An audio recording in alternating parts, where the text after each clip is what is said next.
Hello everybody, John here, and today onto the garage I'm going to do a review of my Cyrusher Kommoda and tell you why I think it's almost the Swiss Army knife of bikes.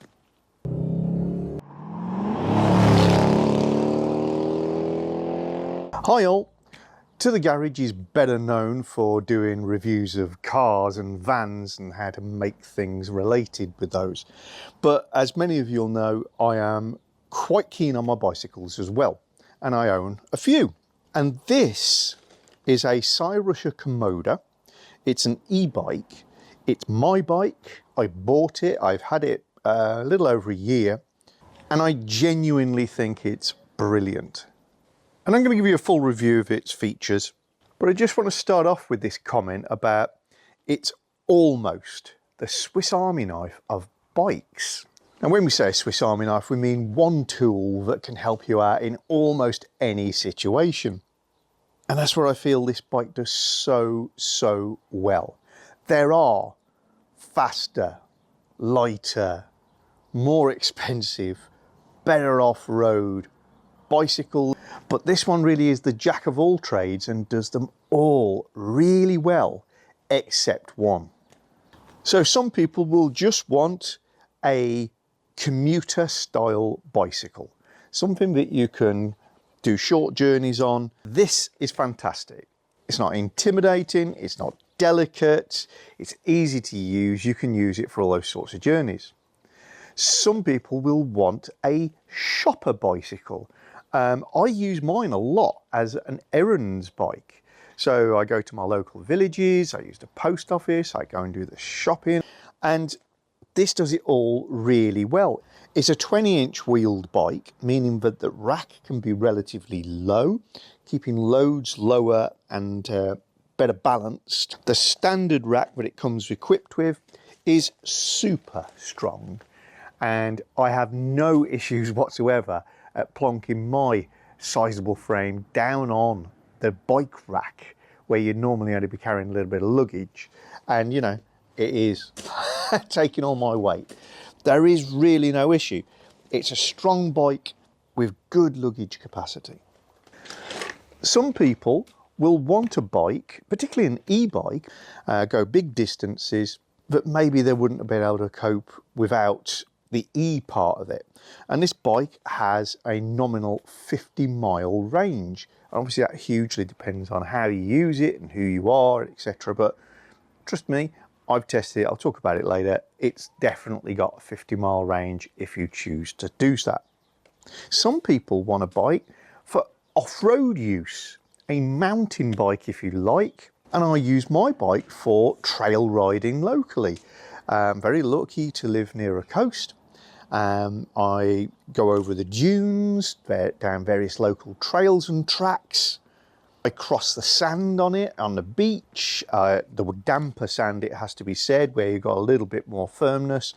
And this copes admirably with all of that stuff. The full front and rear suspension is brilliant, it's going to absorb all those shocks and bumps. The 4-inch wide balloon tyres are going to stop it from sinking into mud or sand, and the knobbly tyres with the open tread pattern means that it doesn't collect all that rubbish in the tyres and it just keeps on going. Added to the fact that although this bike is restricted for UK use with a 250 watt max power output to the rear wheel, it's actually a much larger motor but can be de-restricted for off-road use, but not legally used on the road in the UK, it has to be said. But even in that restricted mode, this has masses of torque and will pull you up all manner of slopes. And what sort of person does this bike suit? Well, practically anybody. From a styling point of view, it's attractive. It's got a sort of rugged, chunky look about it. I particularly like, because obviously I order it in this colour, the metallic orange colour. It doesn't look dull or boring in any way. Step-through frames, and it's just a very efficient layout. But doing away with that crossbar element means it's dead easy to step in and out for me as a able-bodied grown-up who's 5'9" and a bit, but equally it's going to be suitable for much smaller people with shorter leg lengths, people with a lot less mobility who find it harder to cock their legs safely over a bicycle. This is a very low frame. And the range of heights, because that saddle really does go down very low, the step through means that most people are going to cope very well as well. And the height that the thing will raise up to without reaching the limit marks is up here, which frankly, you know, I'm a tad 2 inches under 6 foot, and I would not be able to safely perch on that seat. So this is going to suit an awful lot of people. Even the handlebars, lots of adjustment. You can rise and lower the handlebars. You can push them away from you, towards you. It's just got everything. So why is it not the full Swiss Army knife of bicycles? There's one trick it really doesn't pull off, and that is some people, me included, will want to take a bike regularly away with them in a camper van or motorhome or a car. And this bike does not fold. This bike is large. This bike is heavy. A lot of standard bike racks are not going to cope with it, from width for the tyres to the weight, depending on how they're mounted on your car or van. And even if you do have the right racks or trailers, you've got to be able to get this onto those racks and trailers. And sure, I can lift it, but it's not the easiest thing to maneuver. So to say I'm a big fan of this is a huge understatement. And just to repeat, this is not sponsored in any way. I bought this at full price a year ago. I think I paid nearly £1,700 for it. And a thing to note right now is there are new versions of the Cyrusher Kommoda coming out, which mean that this particular bike has come down a lot in price. And even direct from Cyrusher, you're going to buy this for a little over £1,100, I think, which means it's pretty much a bargain. But it isn't without fault. And I will run you through the specs and features of this machine, show you some of its great kit. But then I will point out a few things that I think should be improved on this bicycle. Let's start up front. And the first thing that strikes you is the wheels and tyres. 20" by 4" balloon tyres. They give a fantastic ride. They look great. And the grip is excellent, and they all come with these painted rims. The bikes come in white, pale blue, and this metallic orange, and they all have matching rims which look amazing. And you can see the very wide lacing pattern. They don't all join up in the middle. Very strong wheels. They've got 180mm diameter disc brakes.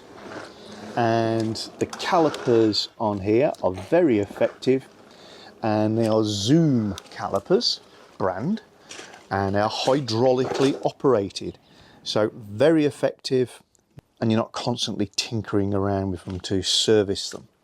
Mud guards front and rear, proper mud guards that are decently strong, wide enough for the job, long enough for the job, that keeps most of the rubbish off you when you're going off-road, and prevent the brown stripe appearing on your back if you are going to ride it in the rain.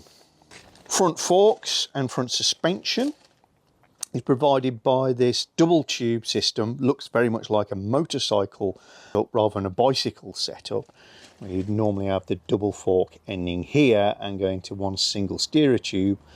This gives it a very particular look. It's also very strong and gives very nice, precise steering action. I believe the travel available on this suspension is something like 110mm. They're sprung rather than gas filled. And you've got adjustment on the left-hand side for preload. That adjusts the spring pre-tension and therefore how hard the springing is. And on the right hand side we've got the compression adjustment, and that is essentially altering the damping, and you can back it off so there's very little damping under compression, right up to almost locked out so that the thing really doesn't want to move, and easy to use even while you're riding.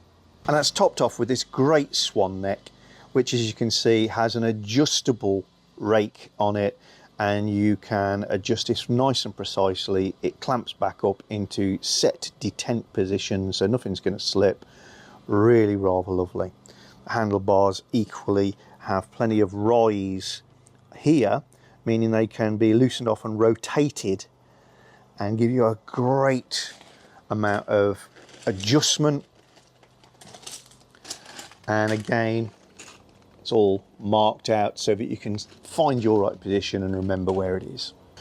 I'm even loving little features like these rubber blocks here, which are to prevent the steering from scratching up your frame. And that frame, as you can see, look at the size, look at the shaping and styling on that head steerer tube. This is not a slapped together bicycle. This is beautifully done with beautiful welds, beautifully finished. Up front there is a headlight. It's not as big as it looks. The central element illuminates, the outer element is a reflector. It is effective enough to see by, and certainly effective to be seen by, but there are brighter models available on the market, that's for sure. And that is operated from the controls up here by a quick push of that button. And right next to the headlight button is the horn. It's not loud, but certainly the right sort of tone and volume level just to let people know that you're coming up behind them on trails. Scroll across, and in the middle we've got a good, clear, bright, colourful trip computer, which gives the speed. I've got it set to miles per hour because I'm in the UK. You've got controls on the left hand side, up, down, and there's a button just out of sight on the bottom, which is the mode and the power on off button. And you can use that to scroll through the various power settings that supply more and more power assistance to the pedalling. Because it's a UK bike, as standard, it's restricted to 15.5 miles per hour. And what that means is when the bike gets to 15.5 miles an hour, it cuts the power assistance. You can pedal faster than 15.5 miles an hour, should you wish. You just don't get assistance beyond that point. De-restricted, this bike will power assist to 29 miles per hour. Easy display of how much you've got left in your battery. There are a lot of settings in here enabling you to set up different power levels, a different number of power levels, set a speed limiter if you're giving it to a younger person and you don't want them to go beyond a certain speed, all that sort of good stuff, but that's maybe for another day. On the right hand handlebar we have the controls for the Shimano 7-speed system. There are higher spec systems, but this is tried and tested and works and is beautiful to use. So a simple click to go up the gears and a push to go down the gears. The mirrors are not standard, that's something I added. As we move down the frame, we get to the battery compartment. We've got a keyhole up here and we've got a charging port down here, meaning you can charge the battery whilst it's on the bike. Put our key into the lock, turn the key, and it pops open the battery compartment. And we can remove the battery. We do have a button and a little light RGB, which shows the condition of the battery. And there's your charging port that you can access through the frame while it's on the bike or charge it on the bench. So this bike has a 48 volt battery, 14 amp hour, 672 watt hours. It's a Samsung lithium ion. Additional batteries are available from Cyrusher, so if you really wanted to, you could buy another battery when you buy the bike. As I said, it's rated for 50 miles of range. Now what does that mean? That means if you put it into eco mode, which is the lowest level of assistance, and what the lowest level of assistance means is it will help you and push the bike along to get you up to a particular speed, and I think it's about 6 miles an hour unless you've adjusted how it's set up. Beyond that, your pedaling is doing all the work. So as long as you are pedaling, what you'll tend to find is you can see the watts being displayed on the dashboard, and the watts turn off and then come in, off and then come in, as your pedaling either is enough on its own or just picking up that little bit of extra assistance. Now I weigh about 80 kilograms. I live in Lincolnshire, which is relatively flat, but I do go off-road, and I do most of my cycling in eco mode because I do actually want to get fit. I do want to put a little bit of effort in. I'm not tearing around, but I am typically getting around high 40s to mid 50s out of a full charge on this battery, and this is a year old. If you go up the settings, then obviously you're going to get less. If you choose not to do much work yourself, you're going to get an awful lot less. Rear suspension dealt with by this combined shock spring. It's not adjustable, not probably the highest quality item, but it gives absolutely no issues. Very elegant top link system here, with the rear arms pivoting around this point just behind the crank. So it's not like when the rear wheel goes up and down you get much of a reaction on your pedaling. It doesn't affect you. You just get this great ride. Single chain ring on the front. These are not plastic trims. These are rock guards, meaning that should anything hit this as you're going off-road, you hit a bit of a log or something, it's not going to impact the chain, so they protect it as well as protecting your legs. The pedals I've got on here are not standard. They're something that I've upgraded and do represent one of the points on the bike that I feel is a real letdown, so I'll come back to that at the end. At the back, gears are dealt with by Shimano again with their tourney system.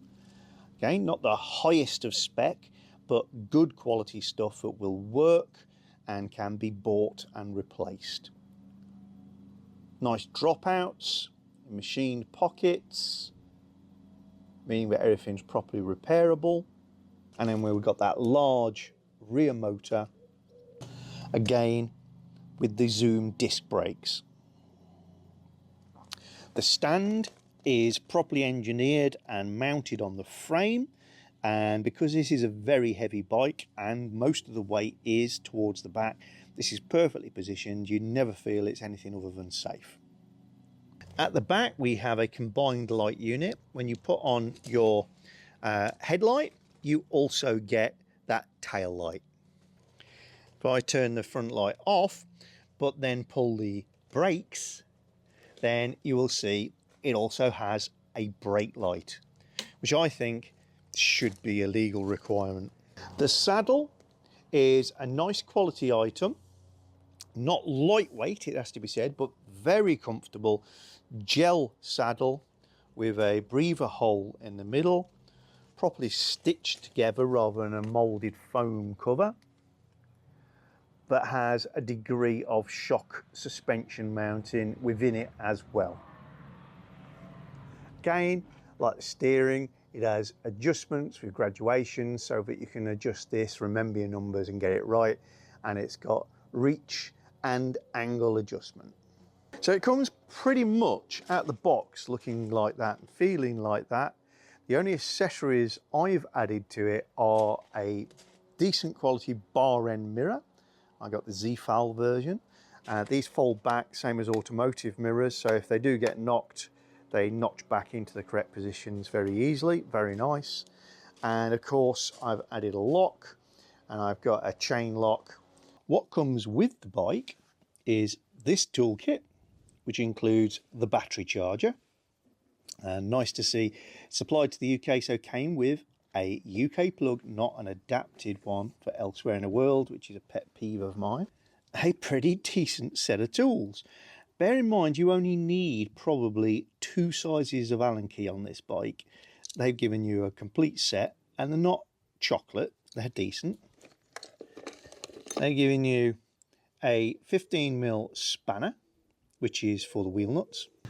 There's this sticker, which there is one already on the motor, but you need to have this EPAC sticker showing the 250 kilowatt and 25 kilometers an hour to be street legal in the UK.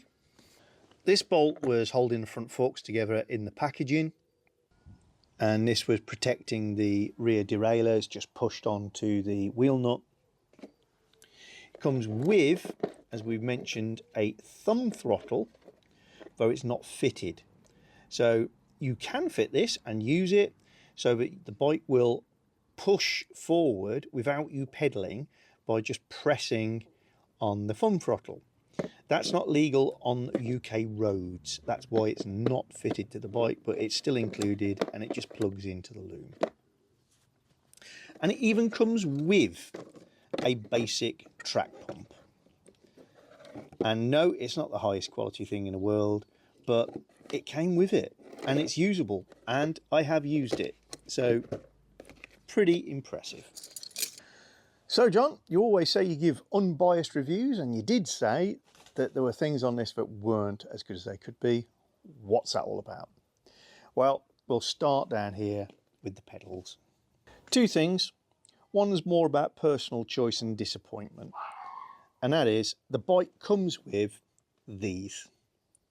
These are plastic, folding or collapsible pedals. Now, as folding collapsible pedals go, these are just fine. Yep, they're on the bike, they fold up, therefore saving width. And you can see there's a plunger here, and when you turn the axle over, that pushes that into some dovetail slots. Very secure. They're strongly made plastic folding bike pedals. This bike is big. This bike does not fold. These are therefore stupid. It does feel like they had some left over from another project, and I thought they'll do on here.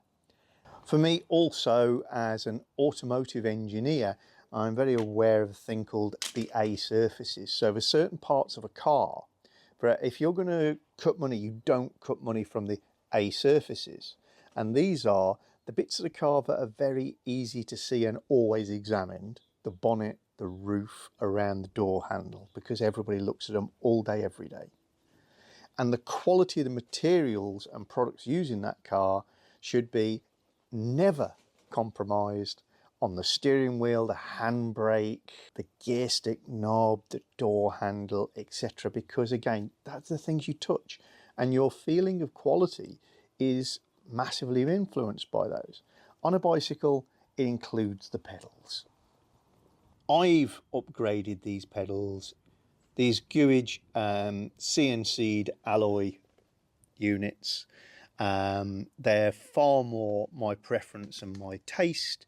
They feel good, they're solid, they've got studded platforms, so a totally different experience to those. Although related to pedals, a completely different story is it's slightly disappointing that this bike can suffer from pedal strike. Only at extremes, so it's definitely capable of being used off-road. What is pedal strike? Pedal strike is when the pedals strike the ground, and it has a relatively low crankset, and on rough ground, whilst you're banking, it is possible to get a bit of pedal strike. It's not the worst I've seen, but it certainly can happen.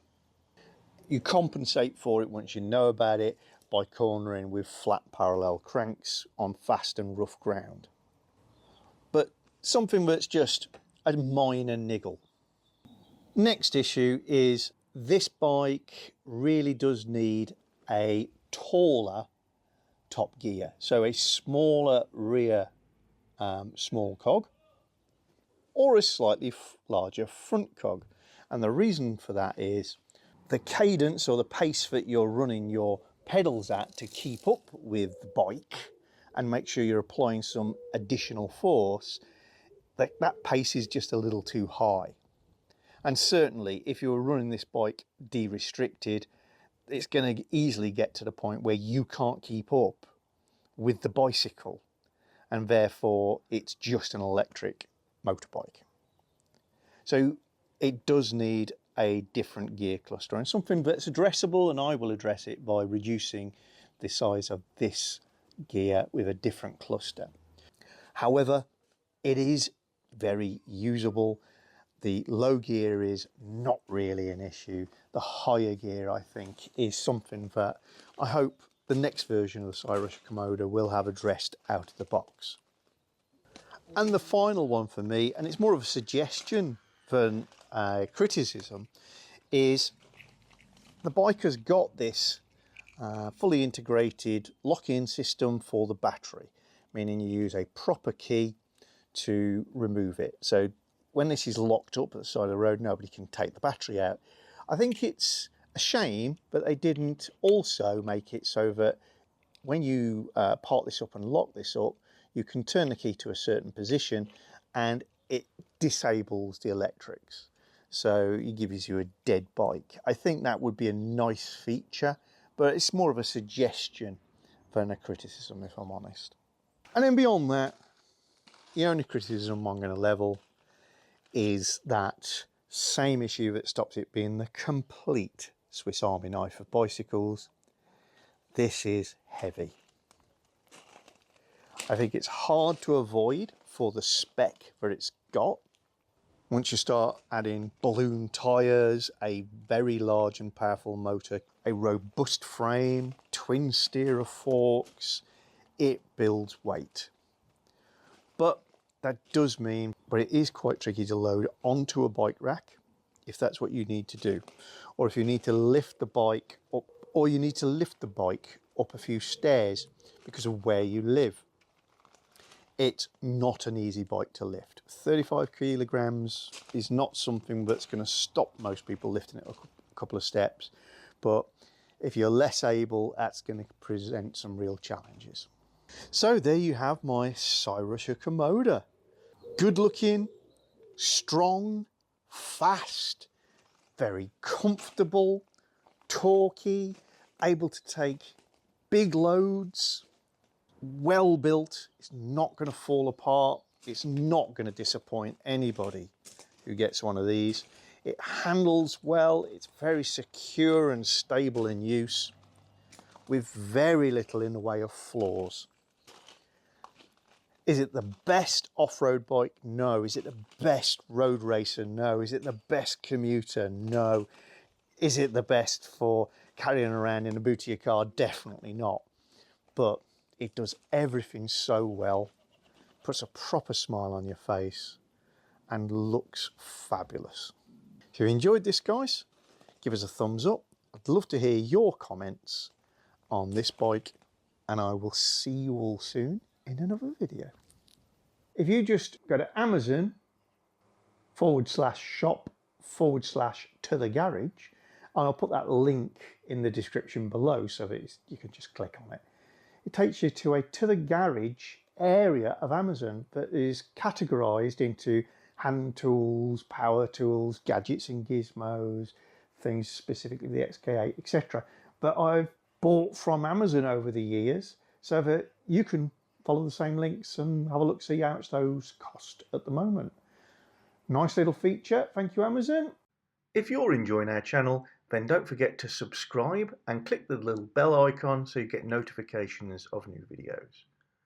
And please give us a thumbs up or thumbs down, and you can share the videos. And below the video is always the area where you can comment and get involved with the chat.